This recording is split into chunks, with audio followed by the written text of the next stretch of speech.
Buenas tardes, bienvenidos a su programa Navegando con los Locos. Hoy estamos de gala en esta revista electrónica cultural. Hablaremos de temas históricos, temas filosóficos, temas económicos. Está con nosotros un buen amigo, un invitado. Nuestro invitado de hoy es el maestro Manuel Alejandro Hernández Maimone.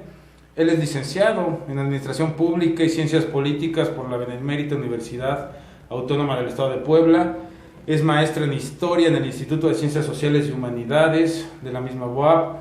Desde 2012 es catedrático de la Facultad de Derecho y Ciencias Sociales de la Benemérita Universidad. Es cartógrafo, paleógrafo en diversos proyectos del Archivo Histórico del Ayuntamiento de Puebla, miembro del Grupo de Investigación y Sociedad Civil y Movimientos Sociales de la Facultad de Derecho y Ciencias Sociales, diversas investigaciones y ponencias como el folclore nacionalista, como simplificación simbólica de la realidad compleja, inmigración e integración a la sociedad, la inmigración italiana a la ciudad de Puebla de 1890 a 1960, la ponencia Persistencia, Reminiscencias y Olvidos, recursos de la memoria histórica para la reconstrucción cartográfica del rancho de Oropesa, entre otros trabajos. Y pues procedo a la primera pregunta que le voy a hacer aquí a nuestro invitado. Nuestra primera pregunta es que para el filósofo Friedrich Nietzsche existen tres formas de interpretar la historia: la monumental, la anticuaria y la crítica. Dentro de estas tres formas, la crítica es donde sometemos nuestra vida a un juicio minucioso y a una crítica despiadada que realizamos con esta vida que sabemos subjetiva. Según las categorías que incluyera la anticuaria, sería el que se dedica a coleccionar recuerdos, la monumental a coleccionar grandes proezas. De estas formas de interpretar la historia, que pudiéramos interpretarla hasta individual, ¿cuál es la que te agrada más? No, bueno, la crítica, por supuesto.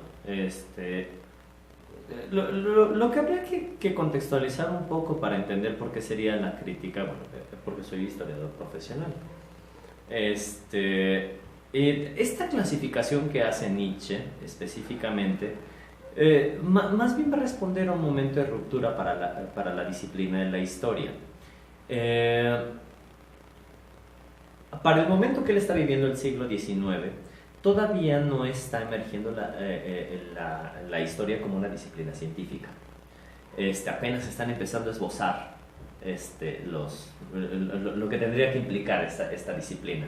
Para él, lo que existe hasta ese momento es la herencia de una historia que lo que permite es el fortalecimiento del Estado Nacional, que esa es la historia monumental, es la historia oficial, es la historia de los héroes, que es una historia que sirve para construir monumentos, ¿no? Tal cual, que son elementos de devoción para el Estado Nacional.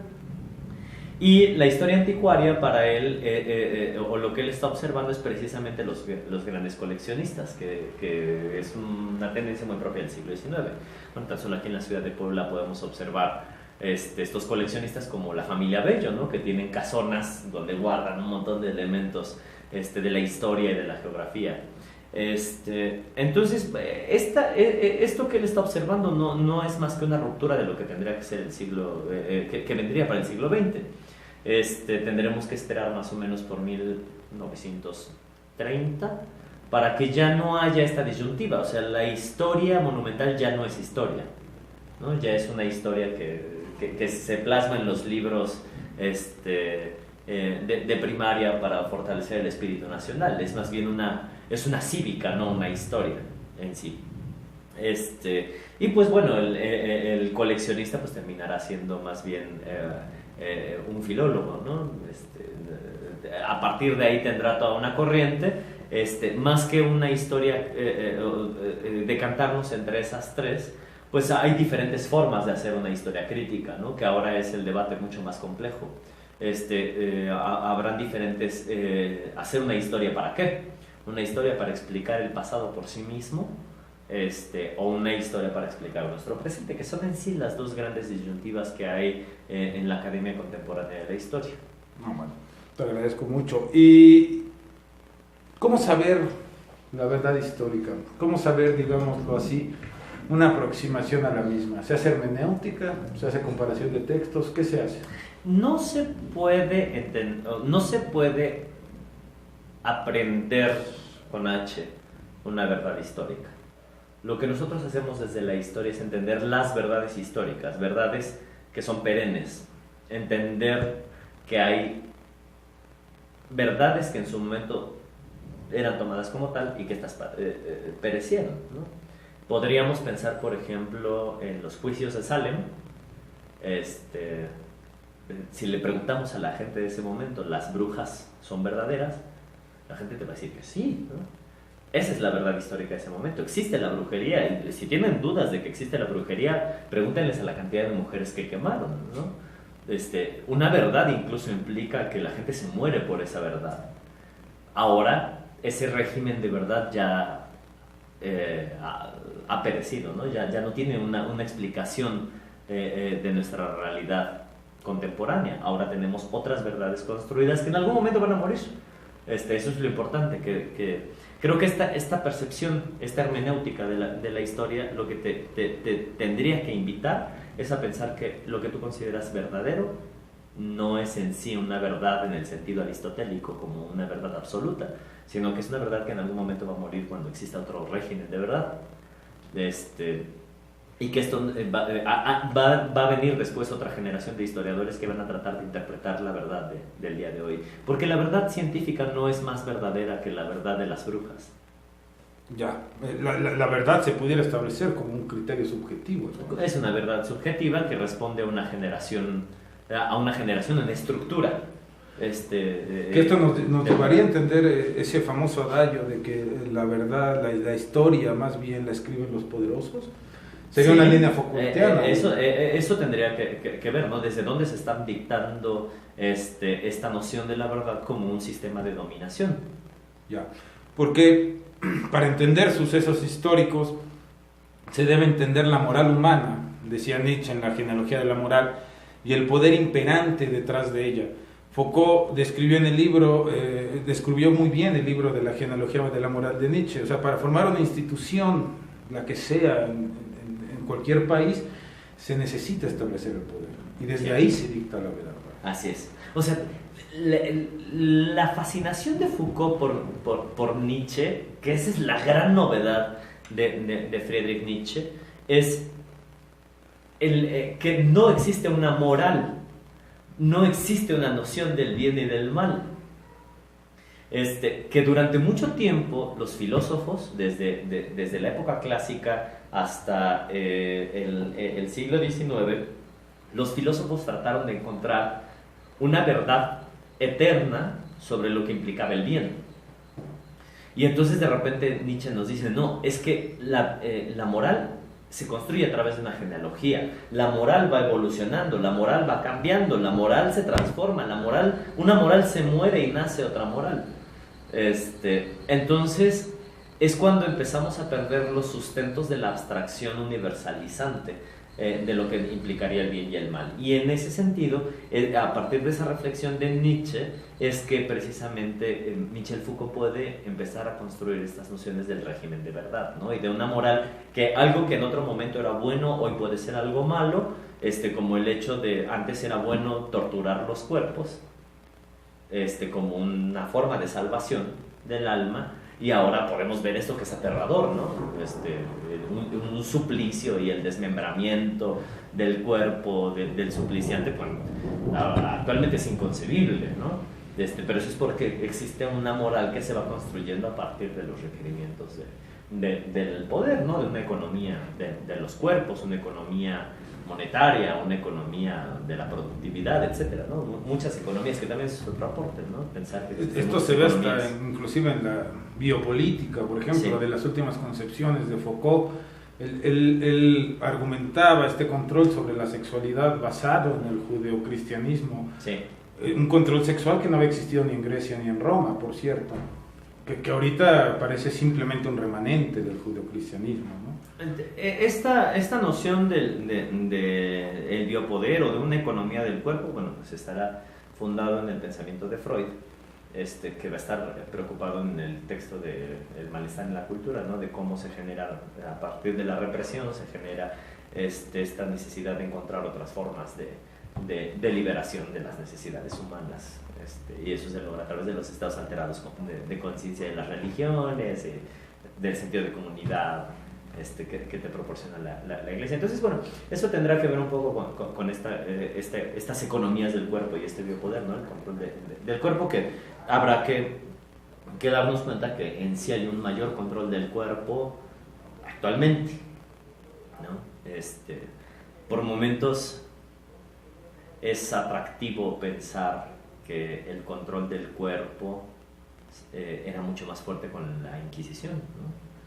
Y pensar que la Inquisición andaba correteando gente y todo el asunto. No, es más fuerte y más poderoso un poder que está de manera discreta, insertado en nuestra conciencia, en nuestra forma de cómo movemos el cuerpo y cómo hacemos que nuestro cuerpo hable como un lenguaje no textual, ¿no? Es un buen precedente. Te quería preguntar, acorde a esto, entonces hablamos que la normalidad, digamos, hay una normalidad del nuevo milenio, ¿no? Esa normalidad que se está rompiendo con lo que la idea de normalidad del siglo anterior. ¿Lo consideras así? Sí, o sea, aquí tendríamos que irnos como hacia las estructuras de la temporalidad. Una forma para entender el aporte de Michel Foucault sería entrándole desde Immanuel Wallerstein y de pensar las estructuras. Durante mucho tiempo los marxistas estuvieron pensando los momentos de ruptura de las estructuras, de modo que Marx, por ejemplo, logra identificar 5 grandes estructuras, ¿no? Comunismo primitivo, esclavismo, feudalismo, capitalismo y socialismo, y encontrar a partir de las revoluciones los momentos de ruptura.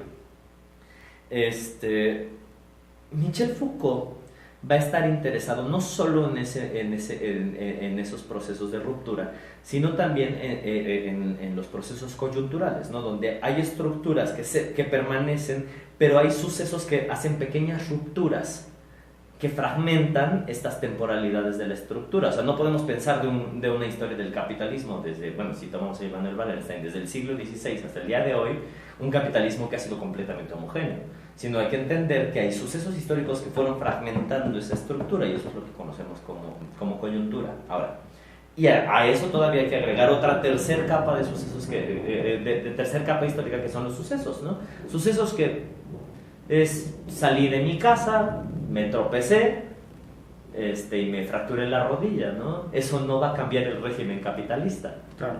Eso solo es un suceso, ¿no? Sí. Eso va a pasar. Enrique Peña Nieto se le trabó la lengua mientras daba un discurso, y eso no transformó la realidad mexicana, ¿no? O sea, hay sucesos que se quedan ahí en lo anecdótico, hay sucesos que van a tener un calado un poquito más profundo, como el asesinato del archiduque Francisco Fernando, que no va a cambiar la estructura capitalista, pero sí genera una ruptura en una etapa histórica, ¿no? No destruye el capitalismo, no a partir de eso se genera otra estructura, pero sí hay transformaciones sociales. Bueno, eso va a pasar con la normalidad, ¿sí? La normalidad la podemos encontrar en diferentes momentos históricos. Van a haber normalidades que se encuentran en las capas más superficiales, ¿sí?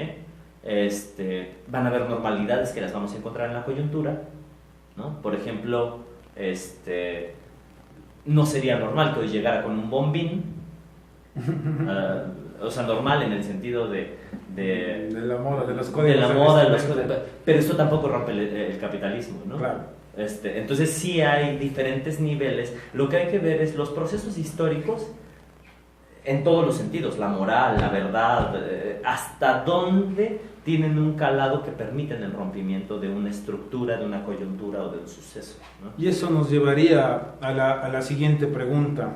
Es bien sabido que el capitalismo ha tenido mutaciones, sí. Ha estado, como nos explicas, sujeto a sucesos, sí. sujeto a sucesos históricos, a transformaciones. La última etapa del capitalismo se llama capitalismo corporativo, sí. y José Saramago la cuestionaba en el sentido de que la democracia para él no existía. La democracia para él significaba que nadie podía elegir a los representantes que controlan la economía mundial, los representantes de la Reserva Federal, los representantes de las organizaciones internacionales de comercio, y me llevaría a esta pregunta urgente para estos tiempos. ¿Tú crees en la democracia? No en la democracia en estos términos. O sea, el concepto de democracia per se como el poder del pueblo, creo que sería la forma perfecta de gobierno, ¿no? Donde no existe una élite gobernante, dictadora de la verdad, sino que es a partir de los requerimientos de una sociedad que se va transformando en las nociones de poder. O sea, desde el demos kratos, creo que eso sería la forma perfecta. Pero en esta democracia que está basada en procedimientos y en instituciones, a través de la representatividad, el voto, el conteo de votos, la sábana, el tribunal no, esa democracia no. Porque se puede entender que esa democracia está secuestrada por el poder económico. Así es, y por una élite, y por una burguesía. A diferencia de la democracia helénica, donde la representatividad sí tenía que ver, como lo hablábamos hace rato, con el pescador, con el pueblo directamente, eso dejó de reunir en una asamblea. Bueno, Platón está molestísimo porque el pueblo decide juzgar a Sócrates, ¿no? Y es el pueblo el que dice, esa bola de iletrados que juzgaron al maestro, ¿no? Bueno, pero finalmente también este pasaje del platonismo es quizá uno de los argumentos más fuertes para demonizar a la democracia, ¿no? Para decir, es necesaria una oligarquía. Y entonces, cuando ya nosotros estamos pensando en una democracia contemporánea, es muy difícil que nos podamos remontar a los griegos. Realmente lo que tenemos del demos kratos de los griegos es nada. Más bien nosotros tenemos que remontarnos a la democracia del siglo XVIII, siglo XIX en Estados Unidos, donde se empiezan a crear candados de la representatividad para que el pueblo no tenga voz, ¿no? Para que el pueblo no tenga posibilidad de tomar decisiones. Entonces, y es gran parte del argumento platónico, ¿no? Claro. En ese sentido. Claro. Pero claro que una democracia sería, en el sentido de que es preferible que el poder lo tenga un monarca, lo tenga una oligarquía o lo tenga el pueblo, pues que lo tenga el pueblo, ¿no? Y nos llevaría una vez más a la siguiente pregunta. Alguna vez Malcolm X, lo parafraseo, decía que porque si la democracia era justicia, no tenían justicia, si la democracia era igualdad, no tenían igualdad.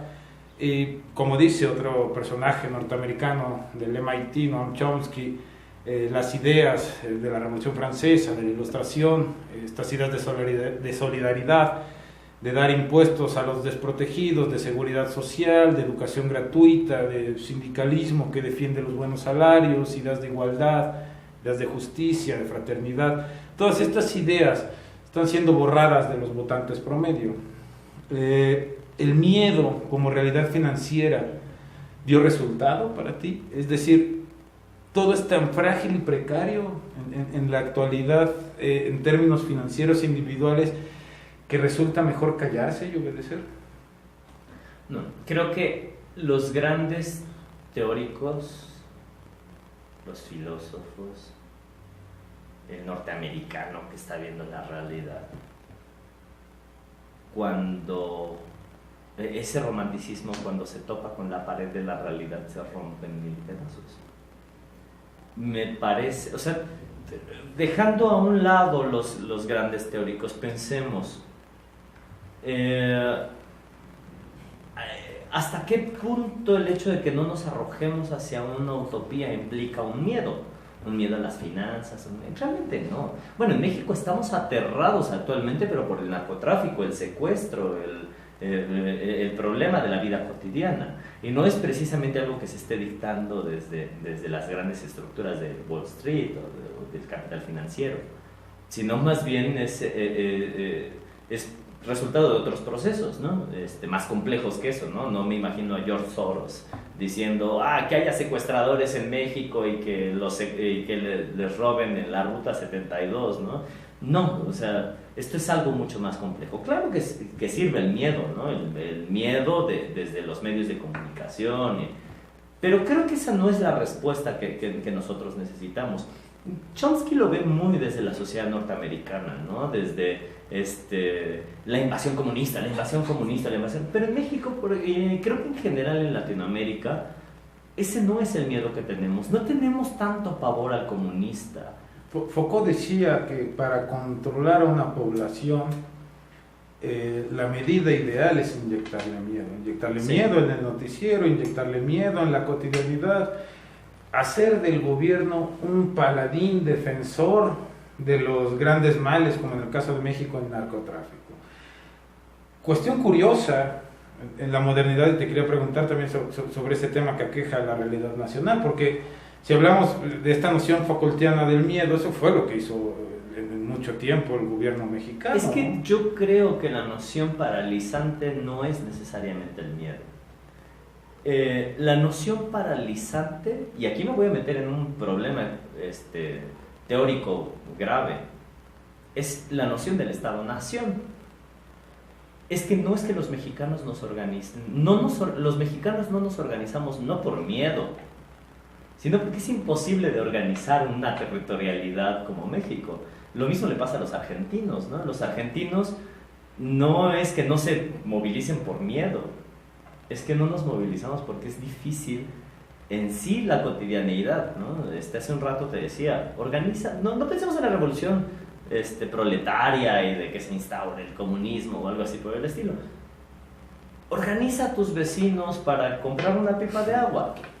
Es mucho más complicado que eso, ¿no? Entonces creo que más bien las nociones que nos vende la Ilustración, que supone a un sujeto libre y soberano que se une con otros a partir de sus afinidades, valores y acciones desde una perspectiva muy weberiana, y que a partir de ahí el sujeto individual se torna en un sujeto colectivo que después deposita sus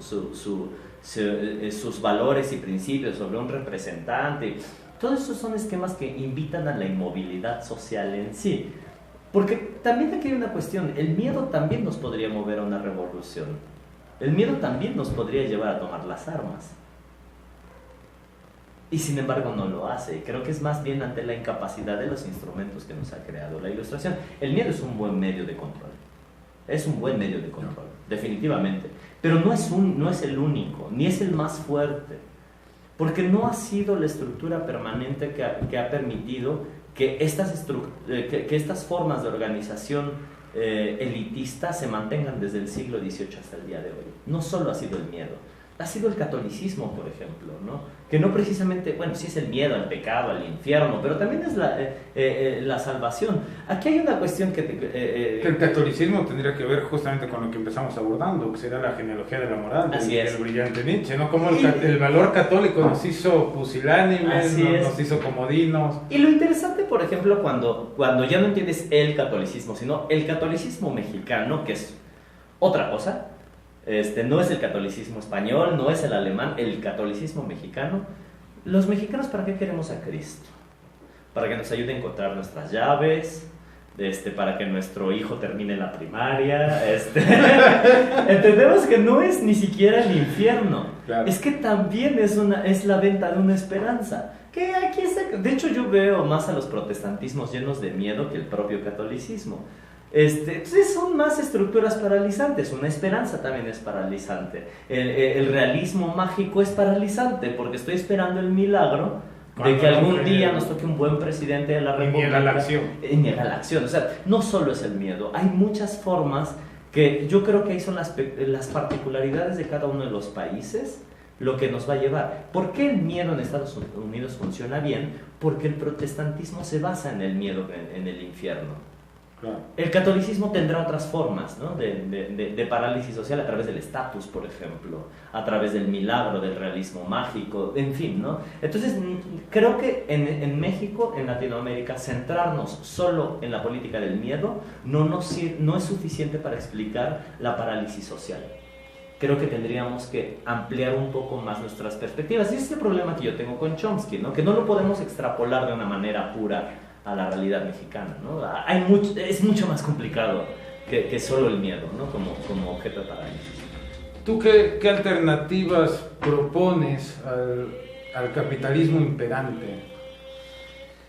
Mira, esa es una respuesta, es una pregunta súper complicada porque el capitalismo es una estructura. como lo han dicho muchos autores, es una estructura que además es estructurada y es estructurante, ¿no? O sea, determina a la sociedad, pero a la vez la sociedad, a través de sus actos y de sus relaciones económicas, estructura el capitalismo. O sea, no podemos pensar a el capitalismo desde que se pensó, desde que inició, porque tendríamos que ver precisamente sus fases, sus etapas, ¿no? Pues si vemos la historia de monetaria, vamos a ver cómo primero es el patrón plata y oro lo que se está comerciando, después vendrán los vales, después los vales se convertirán en billete, el billete moneda fiduciaria, actualmente usamos tarjetas de crédito, ahora estarán surgiendo cosas como el Bitcoin y ese tipo de monedas electrónicas. O sea, el capitalismo también se determina por las estructuras sociales, ¿no? Por las prácticas sociales. No es un capitalismo estático. Esto lleva a que yo no sé si existe precisamente una forma de salir del capitalismo. La respuesta automática sería el marxismo, ¿no? Es decir, el comunismo nos sacará del capitalismo. ¿Existen alternativas? Tendríamos que pensarlas sí, pero no desde la misma ilustración, sino desde otras formas. Y creo que ahí el pensador burgués, universitario de la ciudad, que ya leyó demasiado a Marx, no va a encontrar las fórmulas. Entonces hay que regresarnos hacia los que no tienen contaminada su mente. Y aquí en México hay muchos ejemplos, ¿no? Hay un pueblo en Veracruz que se están empezando a organizar a partir de otra moneda que ellos inventaron. Son unas tarjetas que ellos imprimieron, tienen un sello, una especie como de banco central. La moneda se llama Tumin, lo pueden buscar ahí en internet. Es bien interesante cómo funciona eso. Sigue los patrones del capitalismo, es una forma de intercambio a partir de una moneda, pero lo que no están permitiendo es la centralización del poder. O sea, no es la moneda del Banco de México. Y es bien interesante cómo las instituciones financieras de este país están molestísimas con ese pueblo porque dicen cómo le están afectando a la economía nacional. Porque no están generando riqueza nacional, están haciéndose ricos. Bueno, no se están haciendo ricos ellos, sino que están sobreviviendo ellos. Pero eso les ha llevado a una mejor repartición de la riqueza. Claro, que es el problema principal. Así es. No, nadie se está haciendo rico, pero ahora ya no hay estas brechas, ¿no? Porque ellos establecieron sus propias reglamentaciones sobre el tipo de cambio, ¿no? El valor de cambio que se da sobre el tumín es el maíz y los productos que ellos... Que es la alternativa que preguntaba. Si siguiéramos la tesitura de que el capitalismo impregna a todos, es imposible salirnos del consumo, jamás va a cambiar el estatus, ¿no? Y lo que nos está diciendo este pueblo de Veracruz es, no te preocupes por el consumo, preocúpate más bien por la centralización de las decisiones financieras, ¿no? Entonces, ¿qué pasa? Que aquí lo que están haciendo es que no están siguiendo las reglas del Banco de México. Ellos establecieron su propia moneda en función de sus propias necesidades, tienen un sistema de consumo, tienen un sistema de intercambio, sí, capitalista, pues a lo mejor capitalista incipiente, pero finalmente está dado en esos términos. Pero el punto es salirnos desde las fórmulas nacionales. Por eso creo que la peor invención de la ilustración es el Estado-nación como forma de centralización del poder, porque después de todo, aquí viene una analogía que yo que quiero tomar. México se independizó de España, ¿no? en el siglo XIX. ¿Y en qué consistía esa dominación? No hay que pensar en la independencia per se, sino en qué consistía la dominación, que las decisiones se tomaban desde un centro, y ahí se decía todo lo que tenían que hacer todo lo demás. Entonces mi pregunta es, no es lo único que se hizo fue desplazar a Sevilla como el centro de toma de decisiones y se colocó en la Ciudad de México, y ahora existe una relación de colonialidad de la Ciudad de México hacia el resto del país. Finalmente el mejor hospital de este país está en el DF, la mejor universidad de este país está en el DF, los centros financieros de este país están en el DF. Es absurdo que las cédulas profesionales de las universidades autónomas salen del Distrito Federal. Eso no es una relación de colonialidad. El Distrito Federal dictando cómo el resto del país tiene que seguir su política, sin importar Tabasco, que tienen un problema de exceso de agua, y Chihuahua, que tiene un problema de falta de agua. Pero esas son relaciones de colonialidad que están en función de una relación centro-periferia, ¿no? Entiendo. O sea, finalmente es un centro tomando decisiones y el problema es que estamos esperando las soluciones desde el centro. La pregunta sería, desde el espacio de lo local que estamos generando, no para destrozar el capitalismo, sino para generar otras condiciones de capitalismo.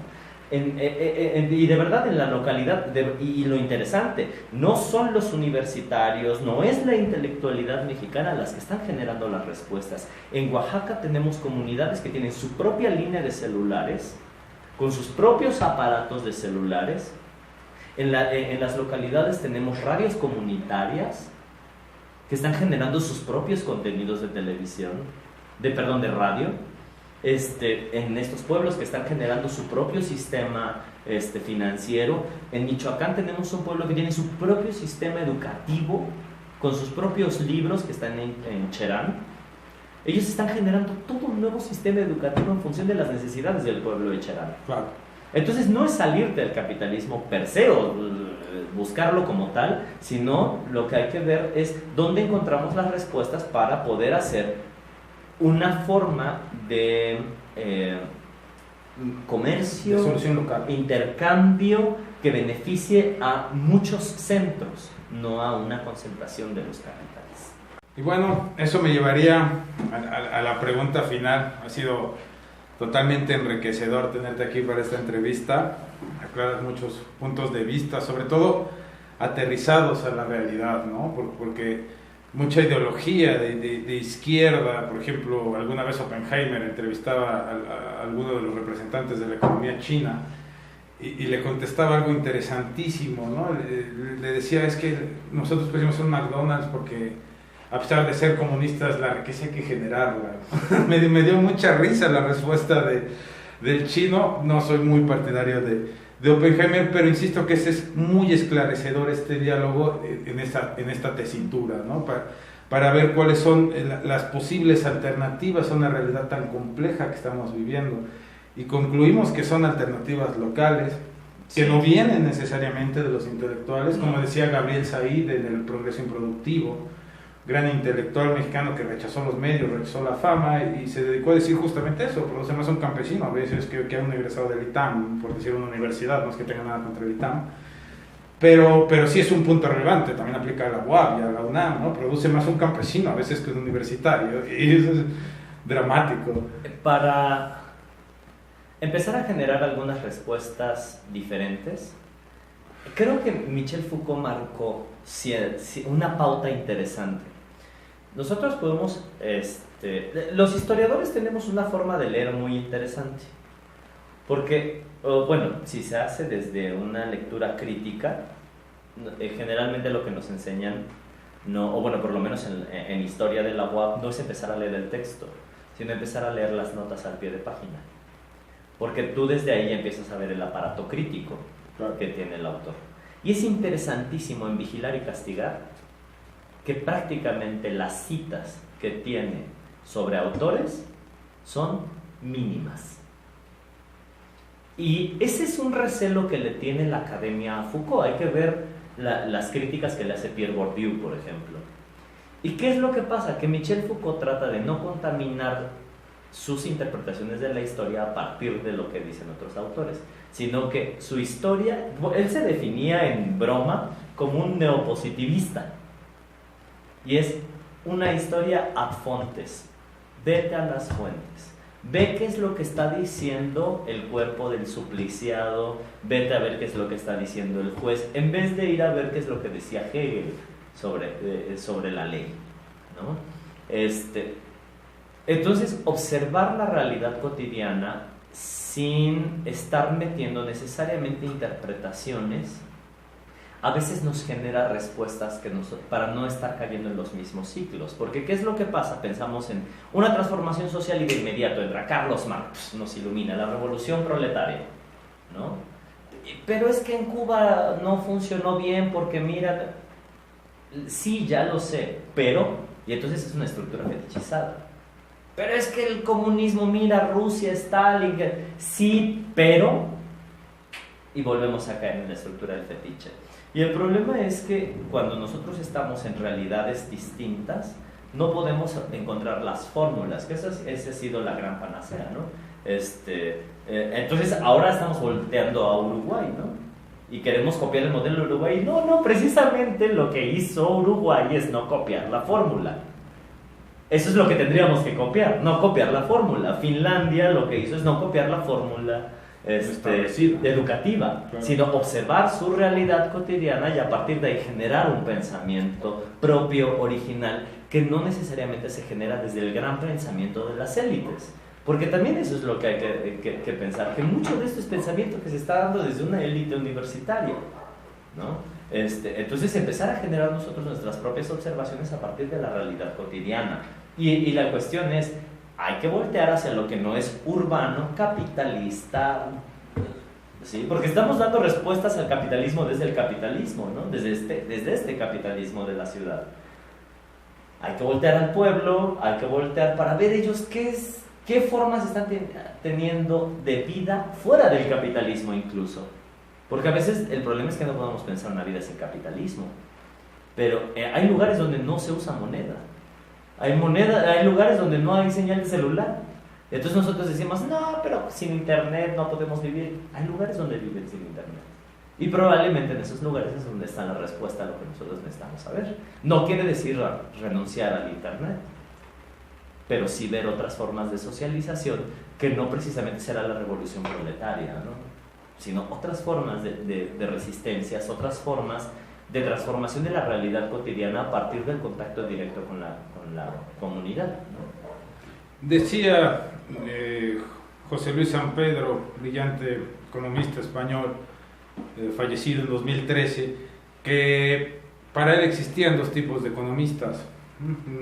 Unos economistas que defendían a la élite, otros economistas que defendían o buscaban justamente plantear nuevas alternativas, sobre todo a la gente de ciudad, porque si hay una distancia clara entre la gente de campo y la gente de ciudad. La gente de ciudad es lo que decías, la gente que no puede combatir su consumo desde el consumo agraviado y exacerbado que tiene. Y me llevaría a esta pregunta. José Luis San Pedro contaba alguna vez aquella anécdota en el que un funcionario de la corona española, no recuerdo los años, debe ser por ahí de los 1600, al pasar delante de dos campesinos con mucha hambre, les anuncia que la corona les dará un doblón a cada uno. El primero lo toma gustoso, pero el segundo campesino le avienta la moneda de vuelta y le contesta al funcionario: en mi hambre mando yo. La pregunta que te haría para hacer el colofón de esta entrevista sería: ¿por qué en México los ideales y los valores se compran tan barato? ¿Por qué en México difícilmente, después de Emiliano Zapata y Doroteo Arango, nunca mandó el pueblo sobre su hambre? Esta actitud del campesino español que le devuelve la moneda y le dice: no necesito nada, necesito replantear, necesito reorganizar, yo valoro otras cosas. En México, bien decía Obregón, tengo entendido que nadie aguanta un cañonazo de 50,000 pesos, creo que sí se atribuye a Obregón. Entonces, esa es la pregunta que te quisiera hacer, ¿no? No nos hace determinada falta de orgullo, no hablo de patrioterismos, de nacionalismos, pero sí la defensa, por ejemplo, de la igualdad, de la inclusión social, de la seguridad social, el poder aspirar a no ser un país que solo venda mano de obra barata. ¿Por qué no pasa eso en México? ¿Por qué siempre la corrupción impera supeditarse a los valores económicos? Hablo de la ambición, ¿no? ¿Por qué existe la corrupción? Pues porque quiero tener más que los demás, ¿no? Hay que regresar un poco a la teoría del valor. Se vende lo que tiene precio. Se vende lo que tiene poco valor. Cuando el valor de cambio supera el valor de uso, se realiza una acción de intercambio, ¿no? Si tú me dices, véndeme tu encendedor por 5 pesos, yo te voy a decir no, porque para mí es más útil mi encendedor, ¿no? Claro. De aquí en lo que me muevo a comprar otro, no me voy a poder prender un cigarro. O sea, ¿por qué vendemos el voto? Porque el voto no sirve. O sea, ese es el problema. O sea, estamos azotados por esa gente sin dignidad que vende su voto. Es que el voto no sirve, que lo vendan. No sirve. ¿Y por qué? Porque si en las urnas no se llenan de lo que quiere la élite, hay un fraude. Hay muchas cosas que se compran porque no tienen un valor. Se venden porque no tienen un valor, o porque el valor de uso es inferior al valor de cambio. Y te voy a voltear aquí la analogía. Dick Traven, cuando escribe La Rosa Blanca, encuentra un caso interesante en Veracruz que después a partir de ahí empieza a novelar. Y que eso es algo que yo presencié como maestro rural. De hecho, no voy a contar la anécdota de Dick Traven, voy a contar la mía, pero es muy similar. Yo fui maestro en una comunidad rural durante 2 años. Y hubo bueno, en ese tiempo entró el fracking. Bueno, sí, es la extracción de petróleo, pero ya no en mar, sino en una estructura rocosa que está ahí en la parte entre Puebla y Veracruz. Y entonces llega una empresa y descubren que hay gas en el terreno de un señor y le ofrecen $1,000,000. Es mucho dinero, $1,000,000, ¿no? Por un terreno, ¿no? Y el señor dice, no se los puedo vender. Entonces el señor, la empresa va al registro público de la propiedad y ven que sí era el terreno de este señor, ¿no? Que estaba por una sucesión testamentaria. Y entonces dicen, no señor, si es su terreno, se lo compramos. Es más, le damos $2,000,000. Ahí va, el valor de uso, valor de cambio. Y el señor dice, no se los puedo vender porque no es mío. ¿Cómo que no es mío? No, porque este terreno, Tata Lázaro se lo dio a mi abuelo se lo dio a mi padre, y cuando murió mi padre me hizo prometer que siempre iba a sembrar maíz. Este terreno no es mío, es de mis ancestros, ¿no? Finalmente lo vendió, porque le soltaron 5 millones. Bueno, de algo le sirvió la oposición. Okay, pero entendemos cómo está la noción de valor de cambio, valor de uso, ¿no? 5 millones ya podía compensar, porque este señor con 5 millones podía garantizar el futuro de su familia. Claro. 1,000,000 te lo gastas en tu vida, ¿no? Y sobre todo es gente que vive sencilla, que no tiene grandes pretensiones. 5 millones ya implica garantizar por lo menos una generación arriba de la tuya. Y entonces ahí es cuando ya el valor del dinero supera el valor de tu terreno. Que el terreno por lo menos siempre le iba a dar maíz a sus hijos. Claro. Entonces, esa es la cuestión. El problema es que dentro de algunas sociedades que no estamos perfectamente dentro del sistema capitalista, que no lo entendemos en su totalidad, y dentro del sistema democrático, y dentro del sistema republicano, y dentro de este sistema creado con la Ilustración, vendemos cosas porque no tienen utilidad real. Pero, por ejemplo, podríamos pensar, si yo podría vender a mi madre, ¿no? No lo haría, ¿no? Porque no hay un valor de cambio que pueda superar al valor afectivo, al valor de uso, ¿no? El valor emotivo. Creo que, o sea, no sé si entiendes por sí. No es el problema es que nosotros cambiamos cosas que no tienen utilidad real para nosotros, porque son cosas que nos vienen desde sistemas exteriores, que nos dijeron, sí, tu voto, y esto sirve para la representatividad. Y el problema es que te das cuenta que ya nos gobernó el PRI, ya nos gobernó el PAN, ya nos gobernó el PRD, entonces mi voto no sirve de nada porque esto no implica nada en términos cualitativos en mi vida. Entonces, pues esos $500 me sirven más que un voto. Sí sé que establecía que era más factible ver el final del planeta Tierra en Hollywood, plantean más que se nos estrelle un meteorito, que pase una pandemia, antes que el final del capitalismo. Sí. Es decir, hablamos entonces que tampoco se puede plantear la contra al capitalismo si nos basáramos en un literato fuera de la filosofía como Papini. Él alguna vez se entrevistó en ficción, como es la literatura, con Lenin, con Henry Ford, con los grandes personajes del siglo pasado, y obtenía conclusiones catastróficas en su libro que se llama Gog. Esas conclusiones catastróficas atravesaban por el diálogo con Lenin, en donde le decía, por favor, después de todo lo que era de los zares pasó a más personas, pero que siguen siendo una oligarquía. Sí. El pueblo ruso nunca mejoró en nada, siguió siendo igual de esclavo. Y lo mismo con Henry Ford, nunca hubo un cambio sustancial, solo existieron más humanos y más dificultad y más desigualdad. En esta tesitura mundial, donde México tiene discursos políticos del orden de lo utópico, del orden de lo ilusorio, del orden de lo demagogo, la responsabilidad de cada ciudadano, para finalizar, como diría Cortázar, la realidad cambiaría si en vez de atribuir a la democracia los problemas, empezara por decir los míos.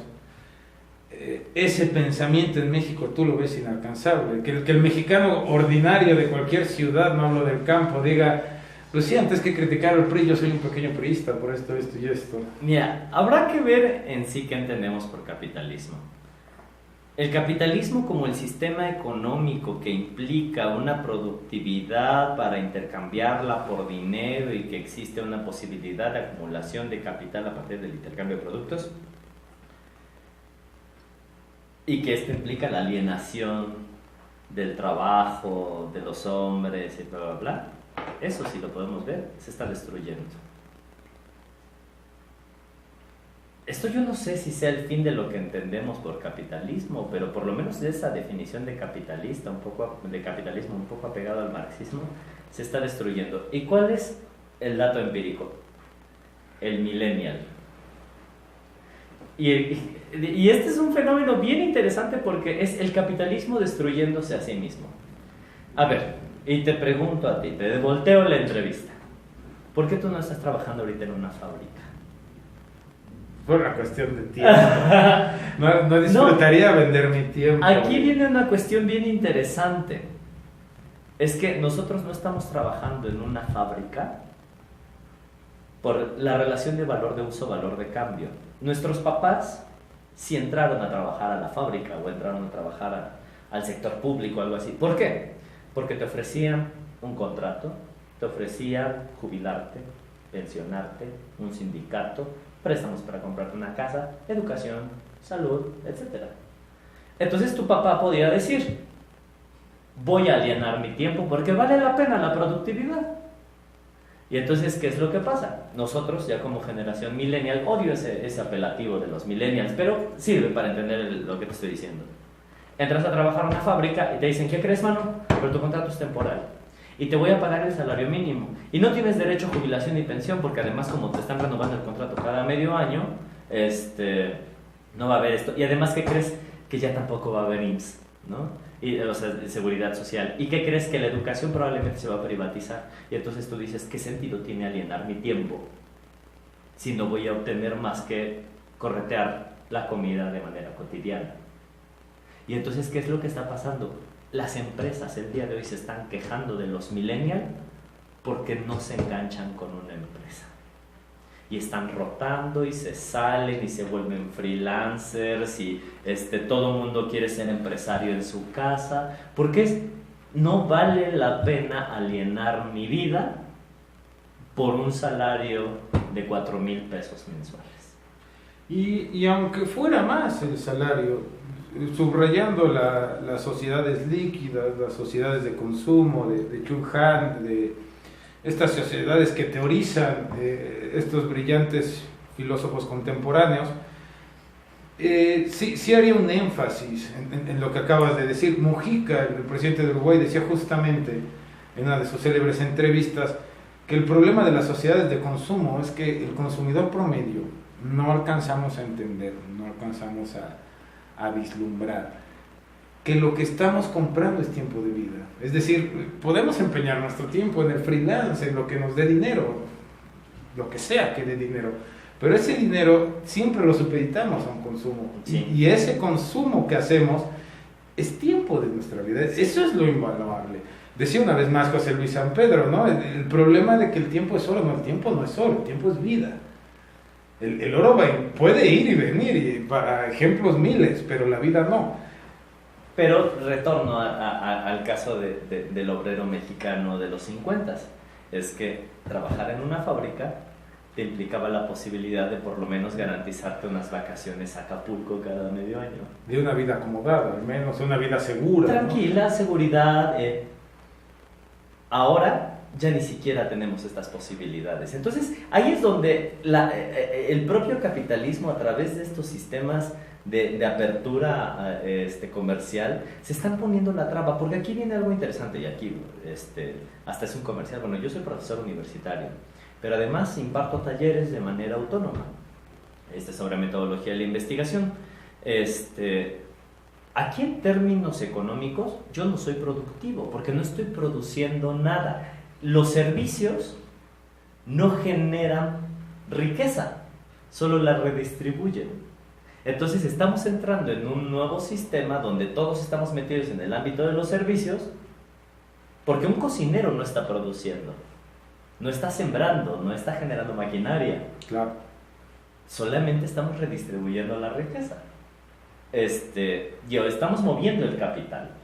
Esto no está permitiendo que haya más crecimiento económico para que haya más acumulación. Entonces, probablemente en esto que empezamos, hay que observar a la generación millennial, porque probablemente aquí está lo que va a provocar el ocaso del capitalismo. ¿Qué es lo que está empezando a hacer entonces el capital financiero? Que esa es una nueva tendencia que está retornando a América Latina. El capital financiero no se está apostando por la acumulación de dinero. El dinero no vale ya nada. Se están apostando por los recursos naturales. Apropiarse del agua, del oro, de la tierra, del espacio. Y con este oscuro vaticinio, pues cerramos la entrevista. Les agradecemos a todos los que nos vean, comenten, participen. Muchas gracias al maestro Alejandro por estar con nosotros. Gracias a ustedes por invitarme. Descansen, buena noche.